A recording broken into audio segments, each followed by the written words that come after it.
Karen kept trespassing over and over, so I built a real jail cell right on my front lawn. What would you do if a Karen repeatedly trespassed on your property, forcing you to take matters into your own hands by building a literal jail cell on your front lawn? The gentle clucking of my prize-winning show chickens and the rhythmic whir of my 3D printer were the usual soundtrack to my days at Innovation Acres.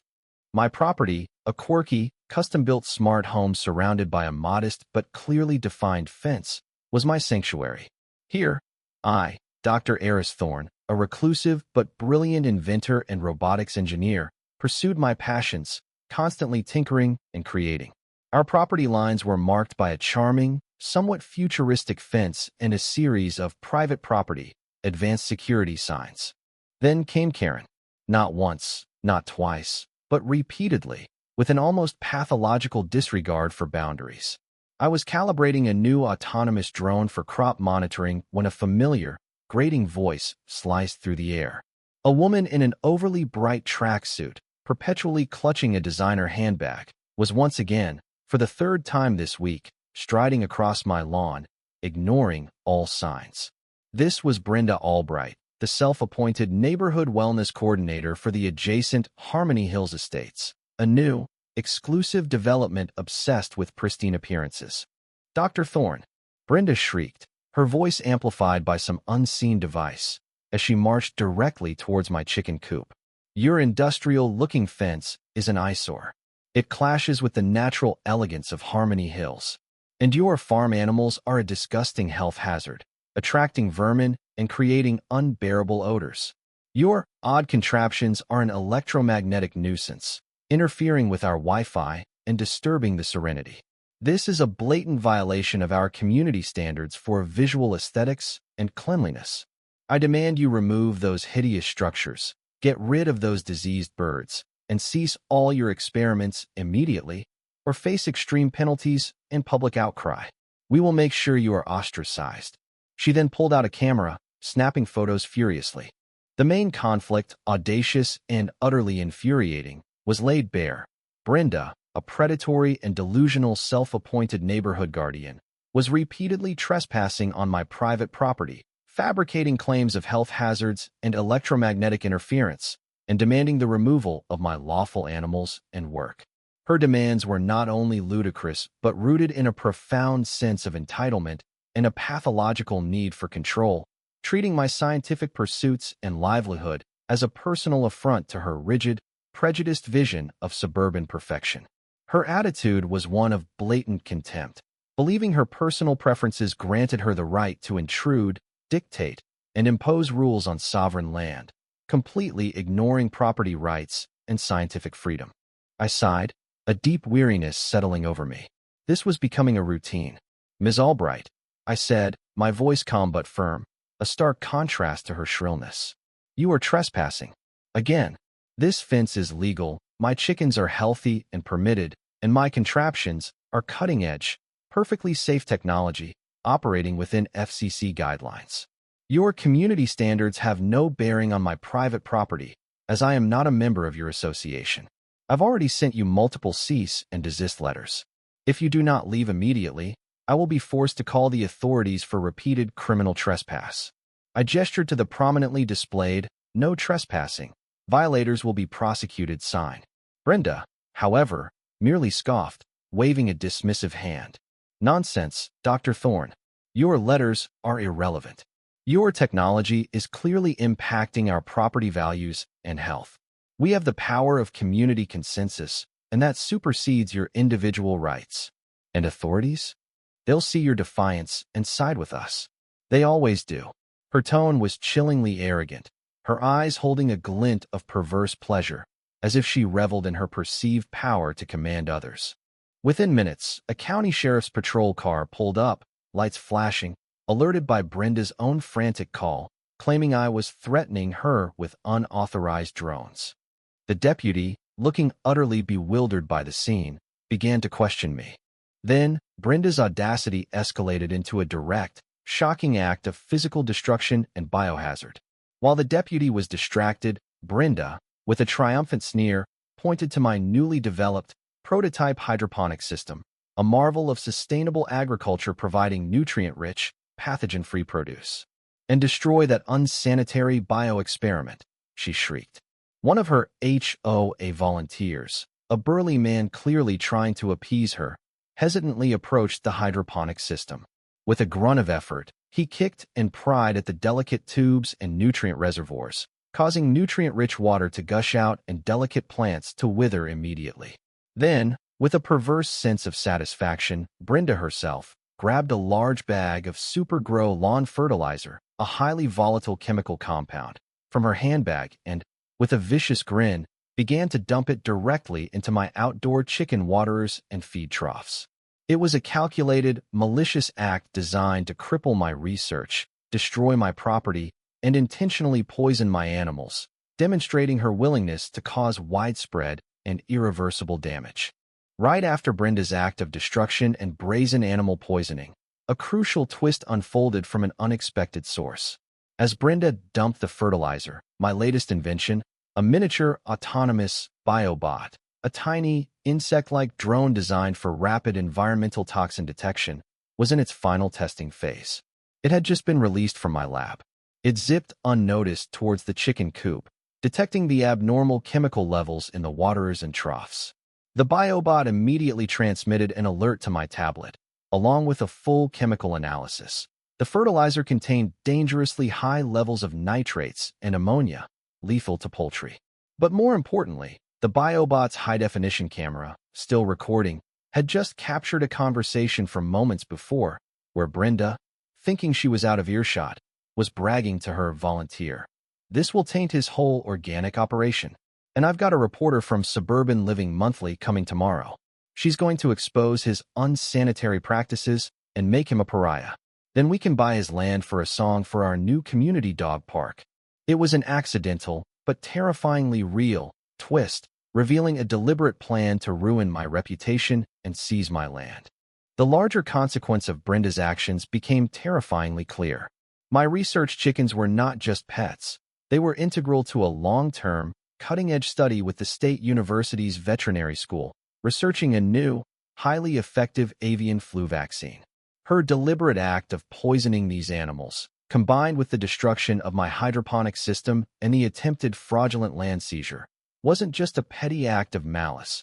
It directly jeopardized vital scientific research, potentially setting back efforts to combat a global health threat. Her petty vendetta had escalated into a direct assault on both public health and crucial scientific advancement, elevating her personal malice to a matter of profound global significance. Armed with my biobot's irrefutable chemical readings, video evidence of the poisoning, and the furious lead veterinarian from the State University, I was done being subtle. As the deputies finally approached, looking thoroughly confused by Brenda's continued theatrics, she was still yelling about my dangerous equipment. Officers, he's resisting. This inventor is clearly a menace to our healthy community. Actually, Ms. Albright, I retorted, my voice cutting through her bluster, amplified by the news cameras that had just pulled up, having been tipped off by the university. Your community wellness is about to become an arrest for felony animal cruelty, illegal hazardous chemical dumping, reckless endangerment, and criminal conspiracy to commit defamation and fraud. I then projected my biobot's real-time chemical detection readings and the video of Brenda poisoning my chickens onto a large, portable screen for the deputies and the news crew. The chemical readings showed off-the-charts toxicity levels, and the video clearly depicted Brenda's malicious actions. And you see that footage, officers? I said, pointing to the screen. That's Ms. Albright poisoning my chickens, which are part of a critical avian flu vaccine research project with the State University. And hear this. I then played the audio recording of her boasting about fabricating evidence for the Suburban Living Monthly reporter and her plan to seize my land. The deputies looked aghast, and the assembled news crew gasped, their faces paling. Brenda's face went from smug confidence to utter, absolute terror, her jaw hanging slack as the gravity of the situation and the unexpected legal twist dawned on her. No, that's impossible. That's a trick. He's lying, she shrieked, desperately trying to manipulate the situation, her voice shrill and breaking. She started pointing fingers, trying to blame my biobot, me, anyone but herself, her eyes wide with unadulterated fear. Just as her pathetic denials reached their peak, the silence was shattered by the distinct wail of additional sirens. More county sheriff's vehicles, but also a sleek black van marked CDC, Public Health Investigation Unit, pulled up. Out of the lead vehicle stepped a grim-faced federal agent, followed by the county prosecutor, a representative from the USDA, Animal and Plant Health Inspection Service, APHIS, and the furious lead veterinarian. The CDC representative spoke first, his voice cold and cutting. "Ms. Albright, your actions have directly impacted a critical public health research initiative and risked the deliberate spread of potential pathogens. This is a severe federal offense, carrying significant prison time." The FBI special agent stepped forward. "And Ms. Albright, we've also been investigating reports of widespread fraudulent practices and financial irregularities within the Harmony Hills Estates HOA, specifically regarding the coercive acquisition of adjacent private properties and the diversion of HOA funds to shell corporations ostensibly for community beautification projects that never materialized. Your documented acts of felony animal cruelty, illegal hazardous chemical dumping, reckless endangerment, criminal conspiracy to commit defamation and fraud, and repeated criminal trespass align perfectly with these ongoing investigations. Furthermore, we have evidence of significant sums of HOA funds being diverted to offshore accounts linked to your shell corporations, ostensibly for development projects that never materialized, and a history of targeting independent landowners for illicit acquisition and harassment." A nervous murmur rippled through the gathered Harmony Hills residents, who had followed the commotion, as one stammered to the FBI agent. She told us the beautification fees were for our new private golf course extension. We had no idea the money was being sent to her sister's consulting firm in Bermuda." It was a chilling revelation. Brenda wasn't just a busybody. She was a criminal mastermind, systematically defrauding her own members, attempting to seize valuable research land, and committing serious public health and environmental crimes for massive personal profit, with the community standards complaints merely a cover for her grand scheme. A past incident, whispered among her former colleagues, revealed that Brenda had been previously disbarred from a regional medical ethics board for systematic abuse of patient data for financial gain.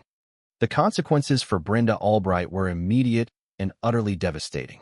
She was arrested by federal and local authorities on multiple charges, including federal offenses for bribery, environmental crimes, conspiracy to commit fraud, felony animal cruelty, reckless endangerment, and later, as the full extent of the fraud was uncovered, for massive embezzlement, wire fraud, and racketeering.